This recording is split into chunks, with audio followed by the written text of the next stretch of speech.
복음주의라는 말은 원래 굉장히 좋은 말이에요. 그래서 이 복음주의라는 말과 원래는 뭐가 같은 말이냐면 개혁주의라는 말이 같은 말이에요. 그러니까 종교교육을 할 때 그 사람들이 우리는 복음을 믿는 사람들이에요. 그래서 복음주의 이렇게 얘기했고, 우리는 개혁을 한 사람이에요. 그래서 개혁주의 이렇게 말해요. 똑같은 말이야. 그런데 이게 계몽주의 시대 이후에 특히 이제 19세기를 지나면서 복음주의라는 말이 변질되기 시작했어요. 어디에서 많이 변질됐냐면 미국에서.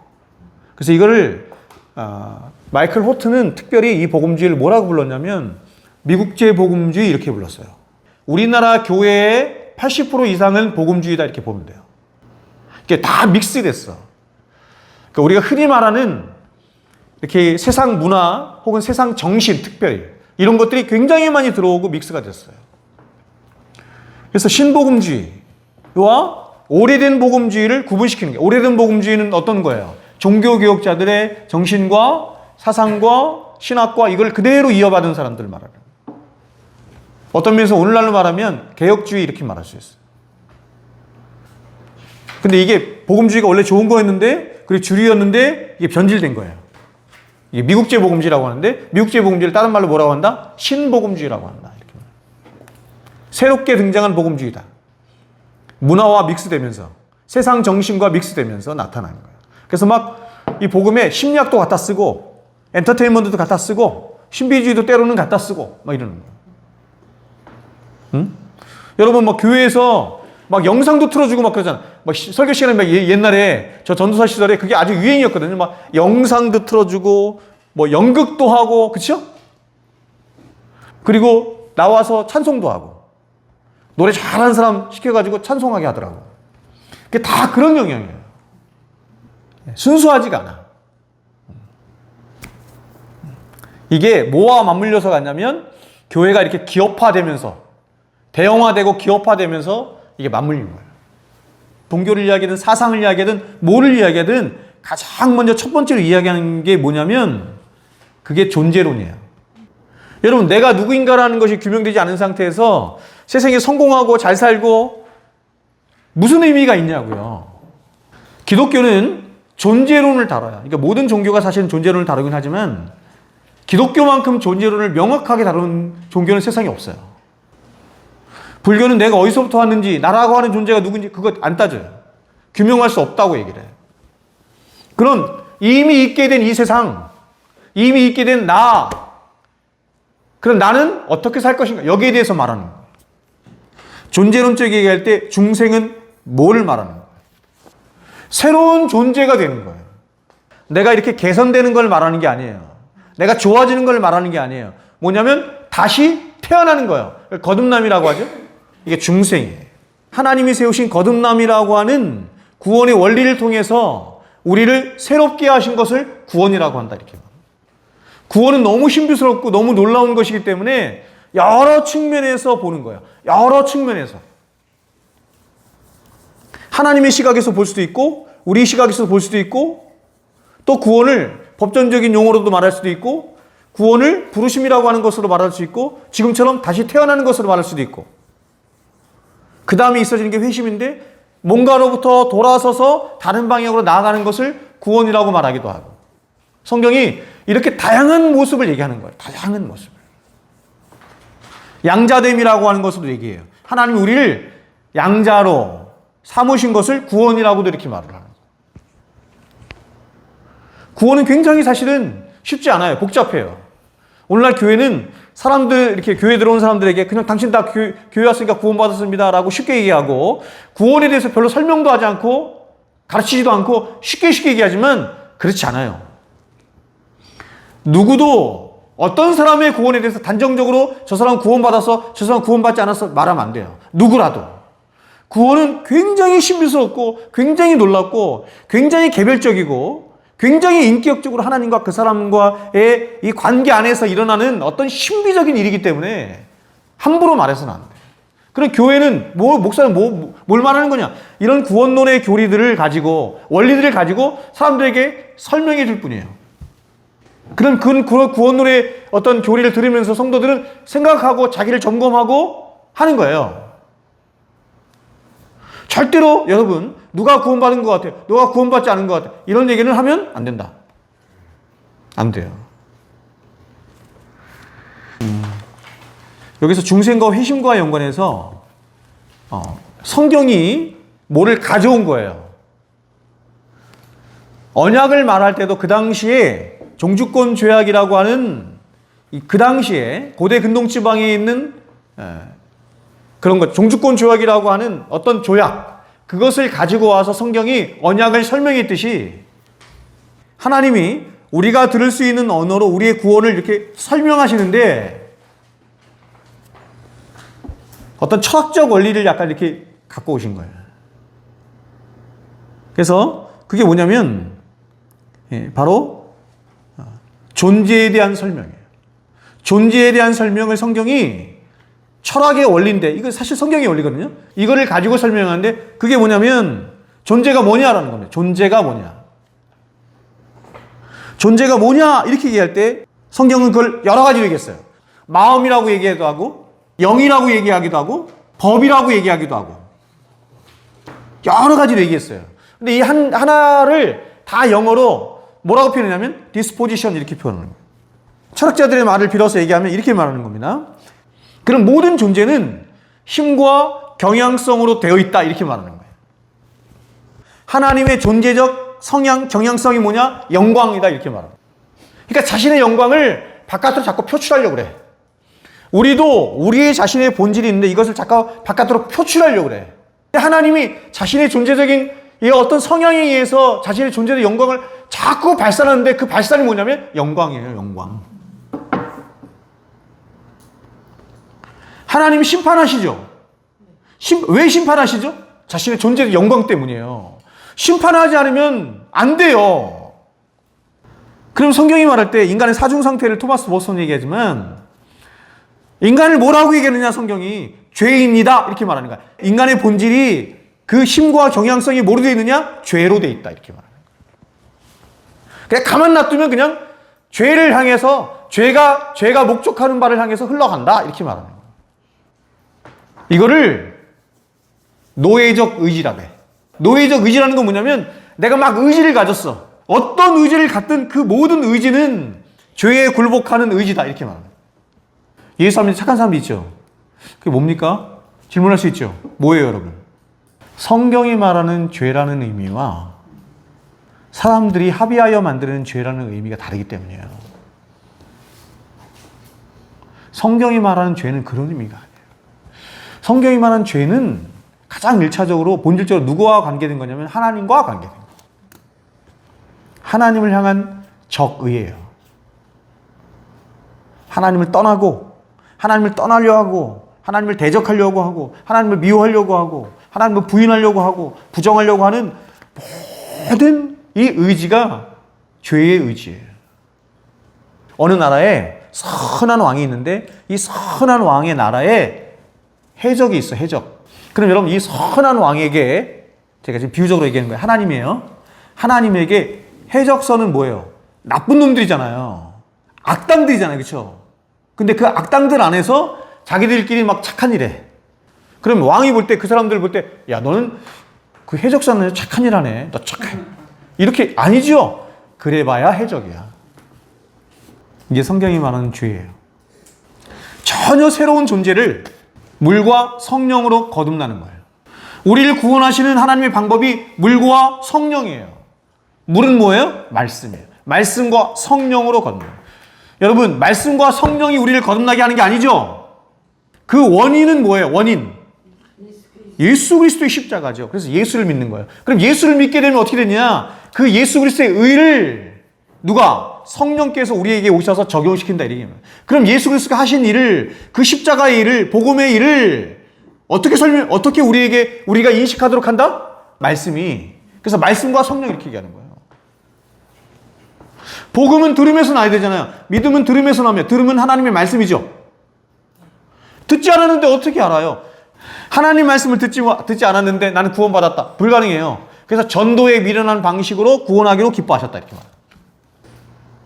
그러니까 그 존재론을 변화시키는 것을, 존재론을 완전히 바꾸는 걸 구원이다 이렇게 말하는 거예요. 근데 그게 뭐다? 물과 성령으로 가능하다. 예수를 믿으면 우리에게 어떤 일이 일어나느냐를 이렇게 다양하게 쭉 설명하는 거예요. 이런 게 설명되지 않고, 이 성경은 다 이 얘기를 하는데 이런 걸 다 무시한 채 역사적으로 이런 사람이 생긴 거예요.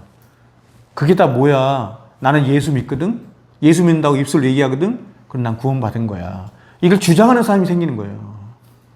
지금도 많아. 안 그렇다는 거예요. 제가 얘기했죠. 이걸 신앙주의라고 그래. 신앙주의, 피데이즘, 혹은 산데마니즘 이렇게 얘기해요. 다 이단이었어요. 역사적으로 다 이단으로 정죄받았어요. 이단이야, 이단이에요. 지금은 안 그렇잖아요. 지금은 다 교회에게 보편적이에요, 오히려. 존재가 신과 경향성으로 되어 있기 때문에 끊임없이 바깥으로 자기를 표출하려고 한다. 우리 안에 있는 살아있는 생명의 믿음이 자기가 진짜 믿음이라고 하는 것을 표출하려고 한다. 그게 뭐를 나타난다? 열매로 나타난다. 그럼 그 열매가 뭐냐? 성경은 다양하게 얘기하죠. 가장 대표적인 열매가 뭐예요? 성령의 열매잖아요. 사랑과 희락과 화평과. 그 열매가 뭐예요? 팔복이잖아요.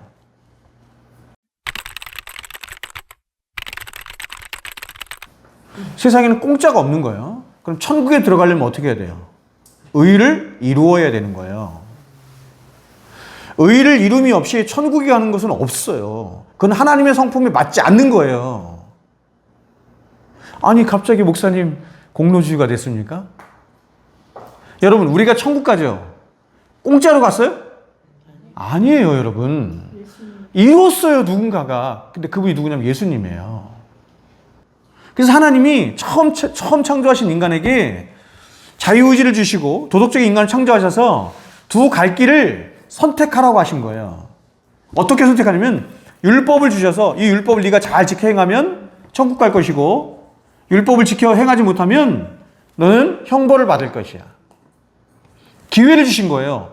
근데 하나님이 이게 굉장히 공정한 게 왜 그러냐면 이 인간은 죄가 없는 인간이기 때문에 우리하고 달라요. 우리하고 다르고 죄가 없는 인간이기 때문에 이 인간은 얼마든지 하나님이 주신 율법을 지켜 행할 수 있는 능력이 있었어요. 공정하죠? 그럼에도 불구하고 죄를 지어서 타락한 거예요. 하나님이 그렇게 한 게 아니라 인간이 그렇게 한 거예요. 스스로의 의지를 가지고 도덕적인 의지를 가지고 그렇게 한 거예요.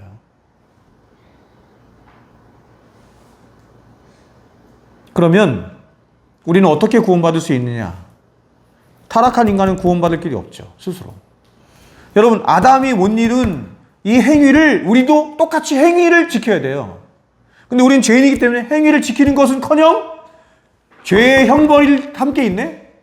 여러분 인간은 굉장히 정말 망할 존재인 거야. 어찌할 수 없는 존재인 거야. 왜냐하면 인간은 이미 죄인으로 태어날 때부터 아담 때문에 죄인으로 태어나. 구원에 이르려면 어떻게 되냐면 첫째 아담이 행하지 못한 그 행위를 그 율법 지킴을 완벽하게 이루어야 되는 거예요. 이 두 가지 숙제지. 그러니까 우리에겐 두 가지 숙제가 있는 거야. 첫 번째 숙제는 뭐냐면 죄의 형벌을 모면해야 되는 것. 두 번째는 뭐냐면 의를 이루는 거예요. 예수 믿으면 구원받는다는 얘기가 뭐냐면 둘째 아담이 되신 우리의 또 다른 대표가 되신 예수님께서 오셔서 우리가 책임져야 될 죄의 책임을 그분이 형벌을 대신 받으셨고 두 번째는 뭐냐면 우리가 이루어야 할 율법의 의를 그분이 이루셨게 돼요. 공짜로 가는 거 아니에요. 우리 편에서는 공짜지만 하나님 편에서는 엄청난 희생이 이루어진 거예요. 구약의 사람들은 어떻게 구원받느냐? 신약의 사람들 예수님이 오셔서 그 예수님의 피로 말미암아 구원받는데 구약의 사람들 어떻게 구원받느냐? 예수의 피는 에베소의 말씀에 의하면 시간을 뚫고 들어가서 창세 전까지 흘러간대요. 이미 우리는 창세전의 구원을 받았다고 해요. 그러니까 구약시대든 신약시대든 앞으로의 미래의 사람이든 누구든지 구원은 오직 예수의 공로와 예수의 피로만 구원받을 수 있는 거예요. 그리고 구약시대 때는 어떻게 예수를 믿냐면 앞으로 오실 앞으로 오실 메시아를 믿음으로 구원받는 거고 우리는 오신 메시아를 믿음으로 구원받는 거예요. 예수 이외에는 구원받을 길이 없어요. 구원자가 하나님 이외에는 불가능한 거예요. 그래서 하나님이 오신 거라니까요. 그런데 인간들은 정말 어리석게도 구원자를 누굴 기다렸냐면 정치가를 기다린 거예요. 처리를 기다린 거예요. 그러니까 여러분 믿지 않는 사람들에게는 예수가 없기 때문에 그 사람들에게 적용되는 언약은 어떤 언약이에요? 행위 언약이 적용되는 거예요. 여러분, 행위를 따라 심판받는 거예요. 사람들은. 공정하죠? 근데 우리에게는 뭐가 적용이 되냐면 은혜 언약이 적용이 돼요. 은혜 언약, 하사 언약. 그냥 은혜를 준다는 거잖아요. 구원을 준다는 거잖아요. 이유가 뭐예요? 행위 언약을 이루신 분이 있거든요. 그분이 누구예요? 예수님. 행위 언약이 실패한 자는 누구냐면 아담이고, 행위 언약에 성공하신 분은 누구냐면 예수님이에요. 그래서 그 의가 우리에게 전가됨으로 우리가 구원받는 거예요.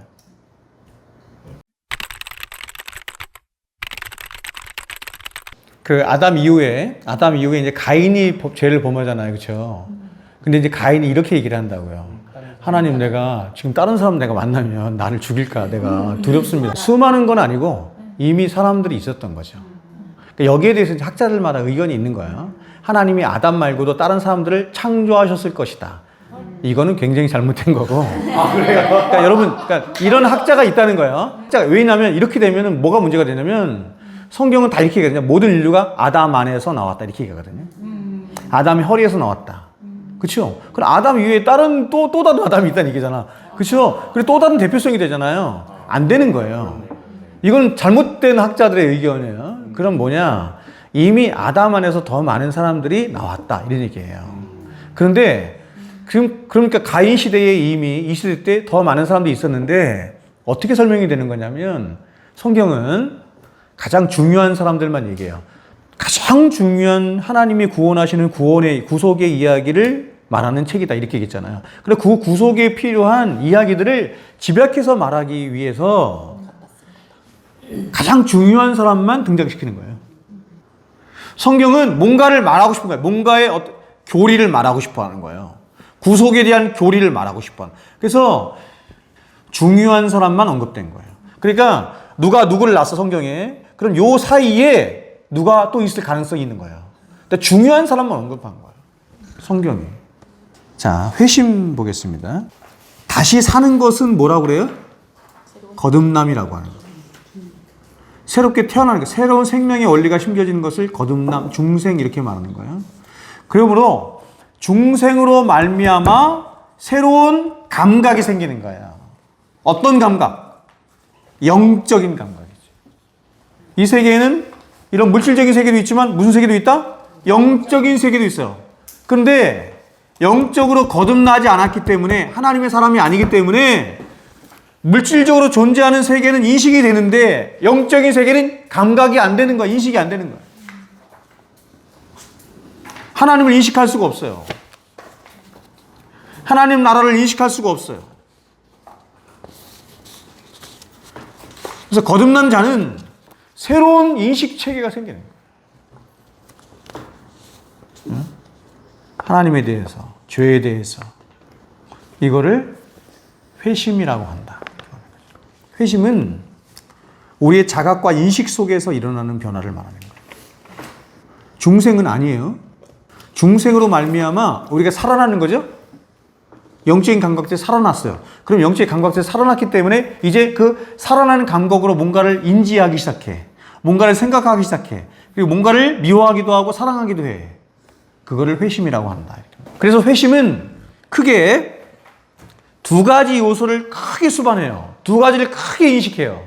진리는 반드시 영적인 경험 세계 안에서 경험이 돼요. 누가 그거 해요? 성령이 그렇게 하시는 거예요.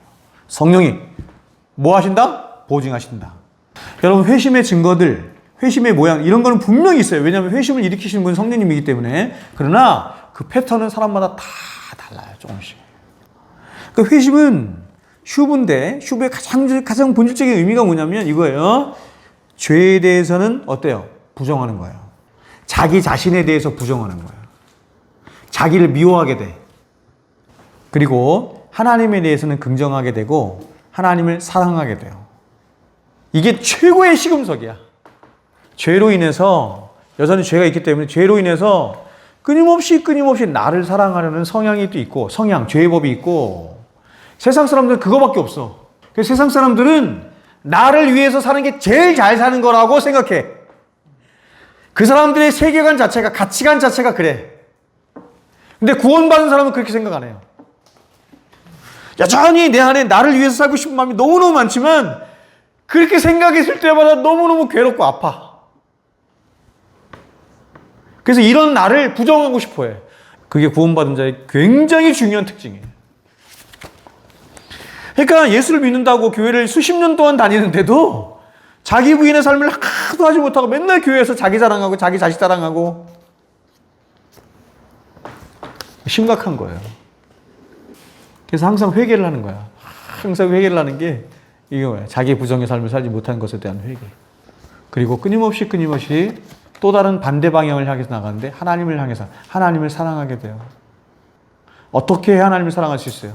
여러분 우리가 중생으로 말미암아 구원을 받았다고 해서 그렇다고 해서 막 하나님을 열렬히 사랑하지 않습니다. 하나님을 사랑하도록 하나님께서 연료를 주세요. 연료. 그거를 은혜라고 하는 거예요. 은혜. 우리는 율법으로 저 팬다고 하나님을 사랑하지 않아요. 여러분 지금 이런 가르침 받는다고 여러분 하나님 사랑할 것 같아요? 아닐걸요? 이거는 여러분들이 이제 진리 안에 우뚝 서고 굳게 세우고 여러분의 믿음을 굳게 세우는 데 굉장히 도움이 됩니다. 그러나 이런 지식만 갖고 되지 않아요. 여러분에게는 은혜가 필요해요. 은혜 안에서 이런 진리들이, 이런 가르침들이, 이런 교리들이 굉장히 견고한 믿음으로 서게 하는 거예요. 응? 하나님의 사랑이 더 열렬하게 하도록 되는 거예요. 흔들릴 수 없는 믿음, 흔들릴 수 없는 그런 열렬함이 이런 교리 안에서 진리 안에서 이루어지는 거예요. 그러면 우리의 마음을 불태우는 게 뭐냐? 그게 은혜예요, 은혜. 그래서 그렇게 불태우도록 하나님께서 은혜의 수단을 주신 거예요. 그게 말씀이고 기도이고 예배이고 이런. 그래서 지식이 체득된 지식이 나의 지식이다 이렇게 얘기하는 거예요. 체득된 지식. 그러니까 성경이 말하는 다 지식은 다 체득된 지식이야. 지금 여러분이 공부하고 있죠, 공부? 이건 체득된 지식이 아니에요. 머리로 하는 겁니다. 머리로. 이걸로 되죠. 그러나 이게 중요해. 이게 없는데 안 내려오지. 내려올 게 없죠. 그러나 이걸로 되는 게 아니에요. 그럼 어떻게 돼요? 가슴으로, 삶으로 내려와야 돼. 그럼 어떻게 된다? 분투해야 돼. 끊임없이 은혜를 사용해야 돼. 은혜의 보좌 앞으로 나아가야 돼.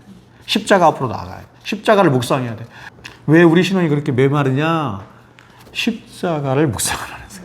근데 이런 십자가가 우리 안에서 풍성하게 묵상이 돼서 실제적인 살아있는 참된 지식이 되도록 하는 게 뭐가 도움을 주냐면 교리가 도움을 주는 거예요. 이런 교리가. 여러분 어떤 사람이 예수 믿으면 구원받습니다 라고 하는 이 진리와 근데 그 예수 믿는 게 무엇인지를 구원론에 관한 수많은 진리들을 통해서 그 교리들에 나타난 하나님의 풍성하신 은혜와 사랑을 쭉 알고 난 사람과 십자가의 사랑이 누가 더 크게 와닿겠어요? 말할 것도 없는 거예요. 믿음이 어떤 사람이 더 굳세일 것 같아요? 어떤 사람이 더 견고할까? 말할 것도 없는 거예요. 여러분 우리가 지금 이런 교리를 배우는 것은 구원받기 위해서 배우는 게 아니에요. 더 바르게 하나님을 예배하고 더 정말 하나님을 사랑하는 백성이 되도록 하기 위해서 하는 거지 지식을 늘리는 거 아니라. 좁은 의미에서의 회심은 일평생 한 번 일어나죠. 그러나 넓은 의미에서의 회심의 작용은 이 최초의 회심의 경험이 성화의 과정 속에서 계속해서 반복적으로 나타나고 경험되어져야 하는 것입니다. 성경이 말하는 회개는 습발전에 얘기했던 것처럼 달콤한 슬픔이에요. 회개는 나의 죄 때문에 막 하나님 앞에 나가서 넓은 의미에서 막 울고 통회하지만 거기에는 엄청난 평강이 있고 엄청난 안식이 있고 달콤함이 있는 거예요. 그게 회개예요. 우리 안에 새롭게 심겨진 믿음은 자꾸 자기를 증명하려고 해. 내가 살아있어. 내 진짜 너를 구원할 수 있는 믿음이야 라고 하는 것을 자꾸 바깥으로 증명하려고 해. 어떤 식으로요? 이 두 가지로. 나를 부인하는 것으로 하나님을 사랑하는 것으로. 그래서 반복적으로 회심이 일어나는 거야. 반복적으로. 그리고 그런 회개를 통해서 회심을 통해서 하나님이 우리에게 은혜를 주시기 때문에 우리 평생 하나님이 우리에게 은혜 받고 은혜 안에서 누리는 게 하나님의 우리의 구원의 목적 아니에요? 그래서 하나님이 회개를 계속해서 명령하시는 거야. 회개해라, 회개해라, 회개하라. 회개해서 나의 관계를 회복하자. 네가 은혜를 누리는 자가 되라. 이런 얘기 하시는 거예요. 그러나 은혜의 원리가 우세하다고 해서 가만 내버려두면 은혜가 이기느냐 그 얘기를 하는 게 아니에요. 성화는 반드시 우리의 협조가 필요한 거예요. 그래서 우리가 얼마나 은혜에 협조하느냐 아니면 죄에 협조하느냐에 따라서 우세해지는 게 달라집니다. 여러분, 구원받은 우리 안에는 두 개의 성향, 두 개의 원리가 있습니다. 하나는 생명의 성령의 법 원리예요. 하나는 죄와 사망의 법 원리예요. 그래서 이 두 가지 성향은 하나님의 은혜의 지배를 받는 정도와 우리의 의지의 협력의 정도에 따라서 그 우세함이 달라져요. 그러니까 여러분, 이 두 가지 원리는 목적은 하나예요. 하나. 뭐냐면 죄의 법은 생명의 법을 우리 안에 완전히 굴복시켜서, 이거 지금 구원받은 사람에게 말하는 거예요? 구원받지 않은 사람에게는 생명의 성령의 법이 있어요? 없어요? 없어. 구원받은 자와 구원받지 않은 자를 나누는 절대적인 시금석을 로마서 8장에서 얘기하는 거예요. 그게 뭐예요? 네가 성령의 사람이냐 아니면 성령의 사람이 아니냐, 네 안에 성령이 계시느냐 성령이 안 계시느냐, 그 얘기하는 거예요.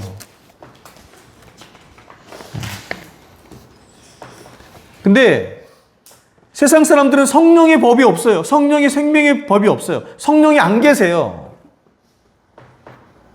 하나님의 백성에게만 있어요. 근데 하나님 백성에게는 죄의 법이 있기 때문에 이 두 가지가 계속해서 싸워. 그리고 이 두 가지는 목적은 하나야. 뭐냐면 상대방을 완전히 굴복시켜서 철장에 가두는 거예요. 철장에 가두고 내가 왕이 되는 거야.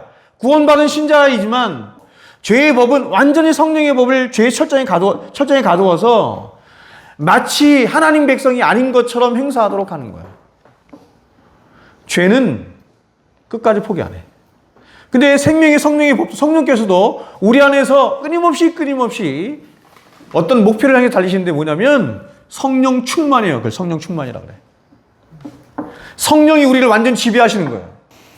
그래서 끊임없이 우리 안에 거룩한 성향을 일으켜서 계속해서 나를 부인하게 만들고 하나님을 사랑하도록 만들어요. 여기에 누가 필요하다? 우리의 협조가 필요하다. 종교개혁 시대에 강단의 최고의 화두는 회심이었습니다. 회심. 대부분 회심에 관한 설교를 많이 했어요. 구원이 너무 중요한 거죠. 이후에 강단의 최고의 화두는 뭐였을까요? 성화였습니다. 성화. 그러니까 여러분, 종교개혁 시대 이후로 기독교가 잃어버렸던 그 영광스러운 교리들을 다 회복하면서 강단이 회복되는 거죠. 강단이 회복되면서 강단에서 주장창 울려 퍼졌던 말씀들이 다 뭐냐면 회심과 성화에 관한 말씀.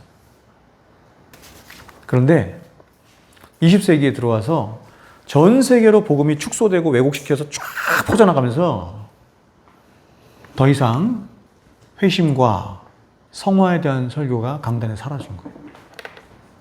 그리고 오히려 번영과 잘됨과 긍정과 이런 세상적인 것들이 다 강단 안에 들어오기 시작합니다. 기독교와 관계없는 거. 성경은 그런 말 한 적도 없는데. 이걸 부흥주의라고 하는데 교회가 그렇게 하는 걸 당연히 생각할 뿐만 아니라 그런 흐름으로 계속 교회가 갈 수밖에 없어요. 그러니까 교회는 어떤 방향으로 자꾸 가냐면 사람에게 포커스를 맞춰서 사람을 고양시키고 사람을 행복하게 해주는 방향으로 계속 가는 거예요. 오늘날 여러분, 찬양하지 않으면 사람들은 이제 신앙생활을 못하게끔 돼 있어. 심리학적인 설교를 하지 않으면 사람들은 더 이상 은혜를 못 받는 시대가 됐어요.